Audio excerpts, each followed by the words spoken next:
Imagine for a moment that the very fears, doubts, and struggles you try hardest to escape are not obstacles but guides.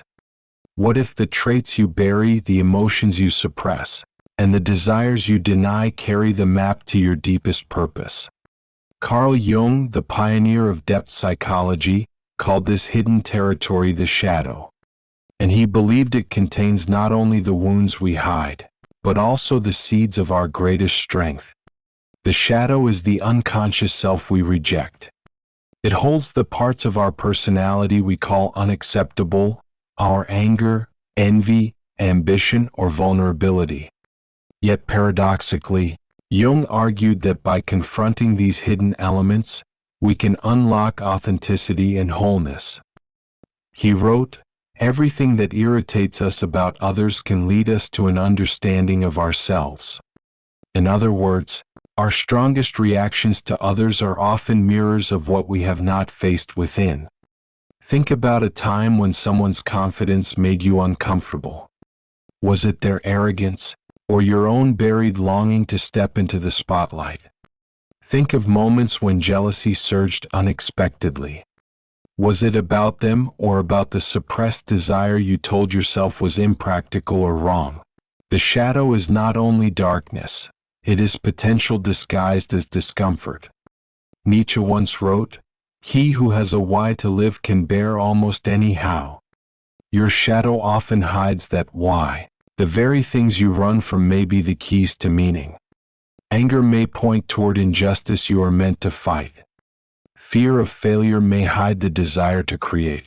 Even envy can reveal the passions you abandoned too soon. Every hero's journey in mythology reflects this truth. Hercules faced not only monsters but also his own destructive rage. Luke Skywalker had to confront the darkness in himself before becoming a true Jedi. The myth is always the same: you cannot become whole until you face what you fear within. But why is the shadow so powerful? Because it is unconscious. Jung explained that the more we suppress something, the more control it gains. It is like trying to hold a beach ball underwater. The harder you push, the more violently it resurfaces. The shadow rules most strongly when it is denied. He reminded us, knowing your own darkness is the best method for dealing with the darkness of other people. The more you integrate your own hidden traits, the less you need to project them onto others. The world stops being a mirror of your denial and becomes a canvas for your growth. So how do we begin this work? The first step is awareness. Pay attention to the emotions that feel out of proportion, the irritation, the shame, the sudden jealousy. These are not random flaws but signals pointing toward the shadow. The second step is acceptance. Acceptance does not mean indulging every impulse, but acknowledging that these parts of you exist for a reason. They are not failures of character but fragments of self waiting to be understood. As Jung wrote, one does not become enlightened by imagining figures of light, but by making the darkness conscious. The journey is not easy. It demands honesty, courage, and a willingness to step into what you have avoided, but the reward is profound. To bring the shadow into light is to stop living in fragments and to begin living as a whole person. So ask yourself, what part of me have I been running from? What does my anger, my fear, my envy, or my desire want to teach me? And am I willing to listen instead of hide? Because when you stop treating your shadow as an enemy, it becomes your guide. And in that moment, the path toward authenticity begins.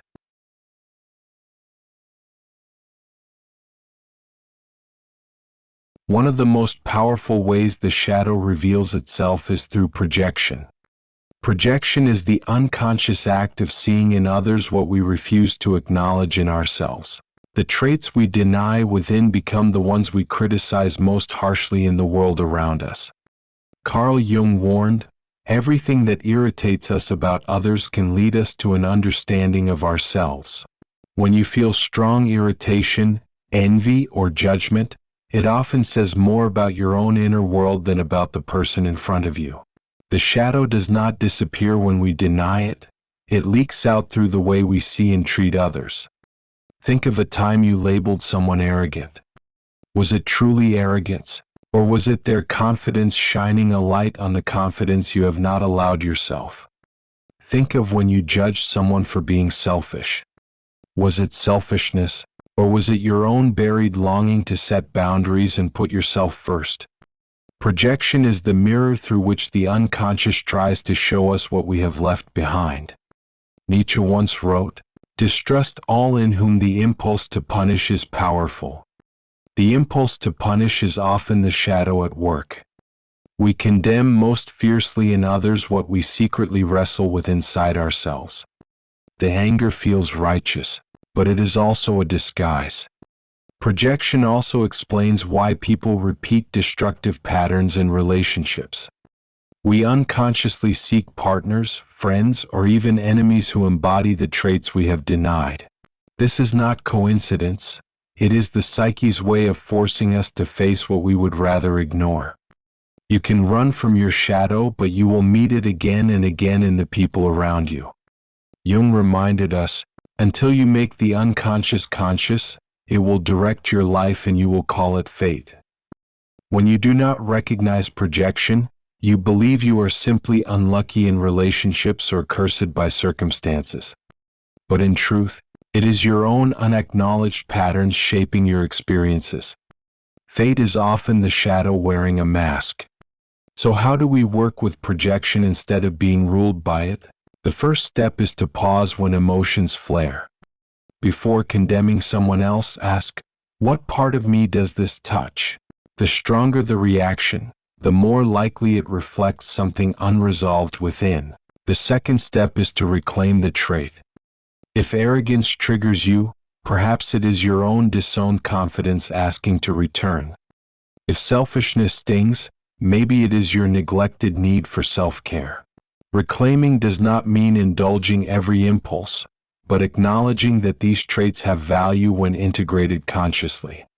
Philosopher Marcus Aurelius wrote, "If someone is able to provoke you, realize that your mind is complicit in the provocation."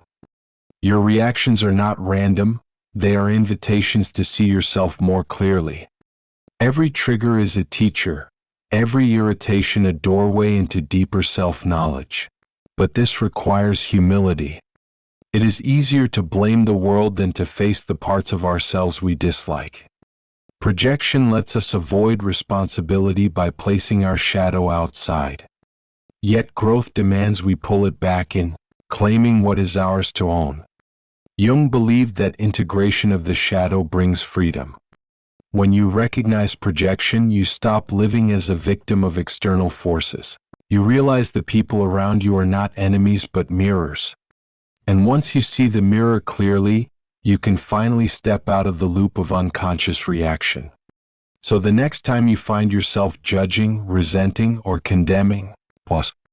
Ask not only, what is wrong with them, but also, what is unresolved in me? That question, repeated honestly, can change the way you see both yourself and the world. Because in the end, projection is not about others. It is the shadow's way of asking to be seen. And when you finally look into the mirror without turning away, you begin the work of wholeness.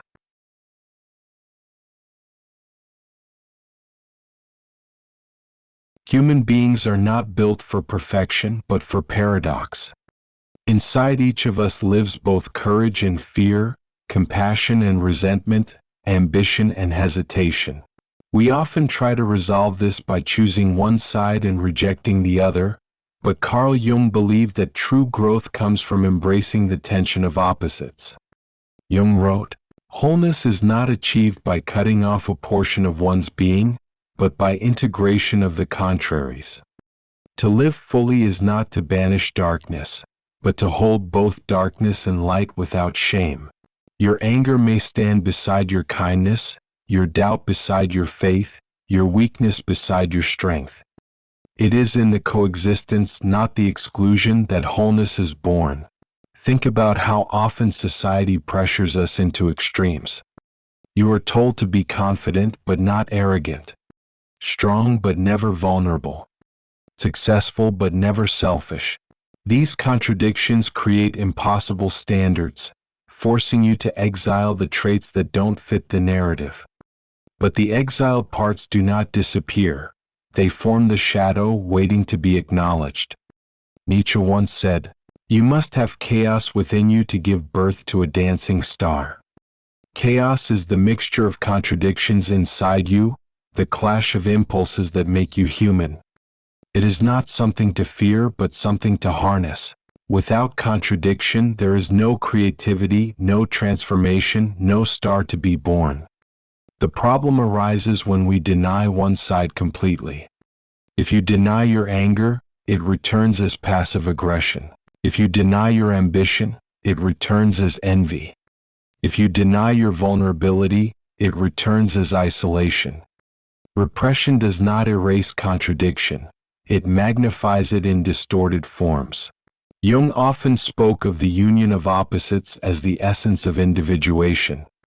He saw the psyche as a dialogue between conflicting forces, each carrying truth, each demanding recognition. To silence one voice entirely is to live in half-light, cut off from the full range of who you are. Philosopher Blaise Pascal once wrote, "Man is neither angel nor beast, and the misfortune is that he who would act the angel acts the beast." The pursuit of purity, of being only light, only good, often drives us deeper into our denied darkness. But when you admit both, when you allow contradiction, you begin to act from a place of balance rather than denial. Consider how this plays out in daily life. You may long to be compassionate, yet secretly resent how much people take from you. You may strive to be brave, yet feel fear gripping your stomach before every important step. You may want success, yet also fear the responsibility that comes with it. These contradictions are not flaws, they are invitations to grow. Jung believed that the true self is found not by choosing sides, but by holding opposites together until a higher resolution emerges. He described this as the transcendent function, the ability of the psyche to create new solutions when we refuse to deny either side of ourselves. When you admit both ambition and fear, you discover courage. When you admit both anger and love, you discover boundaries. When you admit both chaos and order, you discover creativity. So how do you practice embracing contradictions? First, by honesty. Notice the traits you try to hide, the impulses that embarrass you, the emotions you call wrong. Acknowledge them without judgment. Second, by dialogue. Ask yourself what each side is trying to protect or express. Fear may be asking for safety, ambition for growth, anger for justice, vulnerability for connection. Third, by integration. Find ways for both sides to coexist instead of forcing one into exile. Marcus Aurelius once reminded himself, "If someone is able to provoke you, realize that your mind is complicit in the provocation." Contradictions provoke us because they reveal what we have not accepted. The more you resist them, the more they control you. The more you accept them, the more they become part of your strength. Wholeness is not a life without contradictions. It is a life where contradictions are no longer enemies. You stop demanding perfection from yourself and begin embracing humanity. And in that embrace, you discover a deeper freedom, the freedom to be complete, not flawless. So remember this. Your contradictions are not mistakes, they are mirrors. They show you where growth is waiting, where balance is needed, where authenticity begins. And when you dare to hold both sides without fear, you step into the rarest kind of power, the power of wholeness.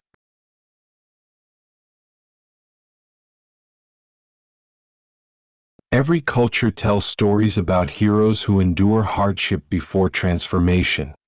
In myths, religion, and literature, awakening never comes through comfort. It comes through trial. The same is true in our own lives. Growth demands pain, not because suffering is noble, but because discomfort forces us to confront what we would otherwise avoid. Carl Jung wrote, There is no coming to consciousness without pain. To awaken is to disturb the old order, to dismantle illusions, and to step into uncertainty. The ego resists this because it wants stability. But the deeper self thrives on growth, and growth is always uncomfortable. Think about your most meaningful changes. Did they happen during calm seasons or during times of loss, rejection, or crisis? Often it is in the breaking that we discover the truth. Pain strips away pretense and leaves us face to face with what matters. Nietzsche once said, "To live is to suffer, to survive is to find some meaning in the suffering." Suffering alone can crush us, but suffering seen through the lens of meaning transforms us. The pain of failure can become the foundation of resilience. The pain of rejection can become the seed of authenticity. The pain of loss can deepen compassion. Yet most people spend their lives running from discomfort. They chase security, predictability, and ease. But comfort, while pleasant, does not teach. It lulls us into stagnation. Only when life shakes us, when we are rejected, betrayed, or humbled, do we begin to ask the questions that lead to awakening. Jung believed that pain often signals the shadow calling for attention. What hurts us most points directly to the parts of ourselves we have neglected. The ache of loneliness reveals the need for self-acceptance. The sting of jealousy reveals suppressed desire. The fear of failure reveals the buried longing to create. Pain is not random, it is a message. Marcus Aurelius wrote in his Meditations, "The impediment to action advances action. What stands in the way becomes the way." The very obstacle you dread may be the path to your freedom. By resisting pain, you resist growth. By accepting it, you transform it. This does not mean glorifying suffering or seeking it out. It means refusing to waste it when it arrives. Instead of numbing, denying, or distracting yourself, lean into the discomfort long enough to hear what it is teaching. Ask, what illusion is this pain shattering? What truth is it demanding I see? What part of myself is it calling me to reclaim? The process is never easy. The ego fights to hold on to old certainties. The shadow resists being seen. But every time you choose to face pain honestly, you reclaim power that once belonged to fear. Consider the moments when you avoided pain at all costs. The conversation you never had, the risk you never took, the truth you never admitted. Did avoidance make you free, or did it deepen the prison? Avoidance may protect you temporarily, but it also prevents transformation. Jung taught that wholeness comes only through integration, and integration often hurts. It hurts to admit our flaws, to face our contradictions, to acknowledge our fears. But pain is the price of authenticity, and authenticity is the path to freedom. So when discomfort comes, do not see it as punishment. See it as initiation. It is the psyche pushing you beyond your old limits, asking you to grow into someone new. The wound is not the end of your story, it is the doorway to your becoming. Remember this. Comfort may keep you safe, but pain will set you free. And every time you choose to face discomfort rather than run from it, you move closer to the wholeness that has been waiting within you all along.